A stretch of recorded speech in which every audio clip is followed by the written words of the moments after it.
Let's jump right in. Between 58 and 50 BCE, the ancient world was completely turned upside down.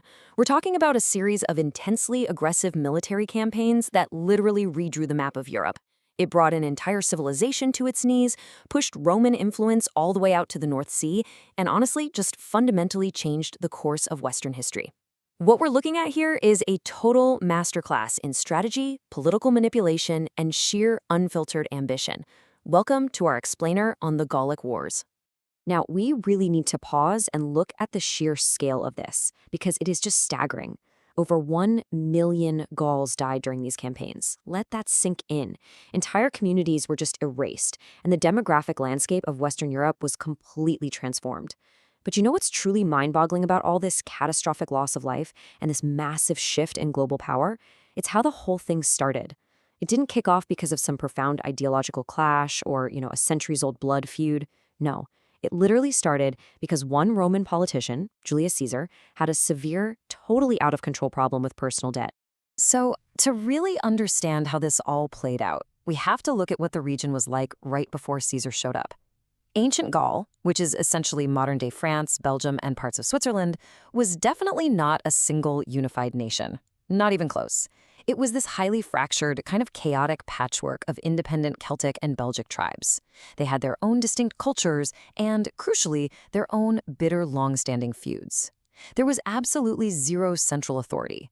So if you're a brilliant, ruthless opportunist looking at this from the outside, well, that's not just a map of your neighbors. That is a landscape totally ripe for exploitation. Okay, so why exactly did Caesar invade? It really boils down to this stark difference between his actual motives and his public pretext. See, during his time as consul back in 59 BCE, Caesar had racked up absolutely colossal political debts trying to build his power base. I mean, he was basically drowning in it.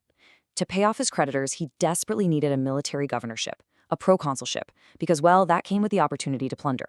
But there was another massive factor here: legal immunity. Under Roman law, magistrates holding official command, known as imperium, could not be prosecuted. And Caesar? He had made a lot of powerful political enemies in the Senate. Going to war gave him the perfect legal cover to dodge a trial. But obviously, he couldn't just stand up and tell the Roman public he was invading a neighboring country to pay off his credit card bills, right? So, in 58 BCE, he found his excuse. A Swiss tribe called the Helvetii were trying to migrate across territory allied with Rome. Caesar aggressively spun this migration as some existential security threat to the Roman Republic, and he used it as the ultimate pretext to launch a completely unauthorized military intervention. Now, once he actually crossed the border, Caesar didn't just rely on Roman steel. He weaponized the political landscape itself using a ruthless application of the divide-and-conquer doctrine. Because Gaul was so fractured, like we talked about, Caesar systematically exploited those existing tribal rivalries. He'd take his Roman legions and ally them with one specific tribe, like the Aedui, for example, and use them to help crush their local rivals. And then, surprise, surprise, he'd gradually assert Roman control over both of them. And we have to be clear, his methods of pacification were just utterly brutal.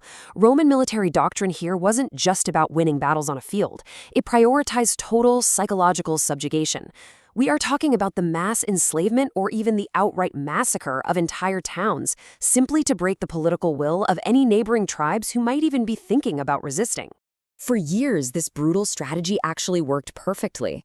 But then, in 52 BCE, the entire dynamic shifted. And this brings us to the climax of the war.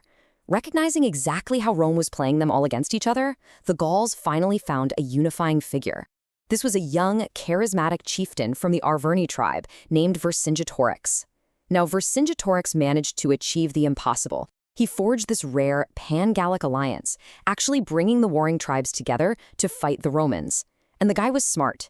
He knew perfectly well he couldn't beat the heavily armored Roman legions in an open field battle, so he rolled out a devastating scorched earth tactic. He literally burned Gallic farms, crops, and towns to the ground just to deny Caesar's army any food or supplies. That intense cat-and-mouse game culminated right here at the Siege of Alesia in 52 BCE. Vercingetorix and his forces had fallen back to this heavily fortified hilltop settlement, and Caesar actually managed to trap them inside. What happened next is widely considered the absolute pinnacle of military engineering, and honestly, one of the most astonishing tactical achievements in all of ancient history. calling it just a siege doesn't really do it justice. It was an absolute masterclass in Roman discipline and sheer architectural audacity. Okay, let's break down the absolute madness of Caesar's solution here. Step 1. He traps Vercingetorix inside Alesia. Great, but Caesar immediately realizes he has a massive problem. There is a huge Gallic relief army numbering over 100,000 men marching right toward him to rescue Vercingetorix. So, step 2. Caesar orders his legions to build an 11-mile inward-facing wall, which is called a contravallation wall. This completely circles the fortress to lock the defenders in and starve them out. Then comes step 3, and this is where it gets crazy. He orders his exhausted men to build a second, outward-facing wall, a 14-mile circumvallation wall, all the way around their own camps. Yeah, Caesar literally trapped his own army between two walls. So when that massive relief army finally arrived, the Romans had to fight simultaneous, massive battles on two entirely different fronts. They were defending the inner wall from Vercingetorix trying to break out, and the outer wall from this 100,000-strong relief force trying to break in. Against all odds, the Roman lines held, and Vercingetorix was eventually forced to surrender. Now, you have to remember, winning the war on the ground was really only half the battle. Caesar still had to win the war of public opinion back in Rome. And he pulled this off through an absolute masterpiece of self-promotion, his Commentarii de Bello Gallico, or Commentaries on the Gallic War. Basically, he wrote these field dispatches back to Rome in the third person. Just imagine that for a second. He's writing, Caesar did this, and Caesar conquered that, specifically to make his accounts sound like objective historical facts rather than the blatant propaganda they actually were. He aggressively spun the narrative, constantly framing these entirely unapproved aggressive conquests as absolute defensive necessities for the safety of Rome. This relentless stream of PR kept his achievements front and center in the public consciousness, and it completely transformed him into a massive hero to the Roman plebeians. When we trace these events, the macro-historical takeaway of this entire era becomes super clear. It all starts back in 59 BCE, right? A politician facing personal financial ruin desperately seeks a war. Then, in 58 BCE, the Helvetii migration gives him his flimsy pretext. By 52 BCE, that incredible, against-all-odds victory at Alesia totally secures Gaul. But look at where this inevitably leads in 49 BCE, crossing the Rubicon. By integrating Western Europe into the Greco-Roman cultural sphere, Caesar didn't just gain unimaginably astronomical wealth. He forged an unstoppable, fanatically loyal veteran army. And when the Roman Senate finally ordered him to step down and disband that army, he flat out refused. He marched those loyal legions across the Rubicon River and straight into Rome, kicking off a massive civil war. So that brings us to a final, lingering thought for this explainer.